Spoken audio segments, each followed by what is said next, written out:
दोस्तों आप लोग देख रहे हैं राइजिंग भोजपुरी और राइजिंग भोजपुरी में आप लोगों का बहुत बहुत स्वागत है। दोस्तों आज शाम खेसारी लाल यादव का गाना का वीडियो रिलीज हुआ, जिसका ऑडियो पहले ही रिलीज हो चुका था। गाने का नाम था पढ़े वो पटना, जो कि काफ़ी ज़बरदस्त परफॉर्मेंस मिल रहा है उस गाने पर। आप लोग काफ़ी ज़्यादा उस गाने को वॉच कर रहे हैं। दोस्तों आप लोग काफ़ी ज़्यादा एक्साइटेड थे इस साल के खेसारी लाल यादव के छठ गाने सुनने के लिए। आप लोग काफ़ी ज़्यादा कमेंट कर रहे थे कि कब गाना रिलीज होगा। तो दोस्तों आप लोगों को बता दें कि खेसारी लाल यादव का इस साल का छठ पूजा का पहले गाने का पोस्टर को आउट कर दिया गया है, जो कि आप लोग देख सकते हैं अपने मोबाइल के स्क्रीन पर। दोस्तों इस गाने का नाम है नारियल, और आप लोगों को बता दें कि इस गाने को लिखे हैं पवन पांडे और आर्या शर्मा का म्यूजिक है इस गाने में। और इस गाने के वीडियो में खेसारी लाल यादव के साथ नजर आएंगी शिल्पी राघवानी। खेसारी लाल यादव के साथ इस गाने को गाई है शिल्पी राज।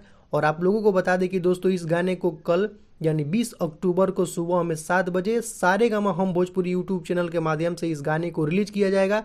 तो कल आप लोग इस गाने के लिए एकदम तैयार रहिएगा। खेसारी लाल यादव का इस साल का छठ का पहला गाना कल सुबह 7 बजे सारेगामा हम भोजपुरी पर रिलीज होगा। बाकी उम्मीद है कि ये गाना आप लोगों को काफी ज्यादा पसंद आने वाला है। पहला गाना है तो काफी जबरदस्त होगा, ये उम्मीद है। तो बस दोस्तों अभी का कुछ यही अपडेट है। तो इस वीडियो में सिर्फ इतना ही। वीडियो पसंद आया हो तो वीडियो को लाइक करें, चैनल पर नए है तो चैनल को सब्सक्राइब करके बेल आइकन को प्रेस करके नोटिफिकेशन को ऑल कर लें।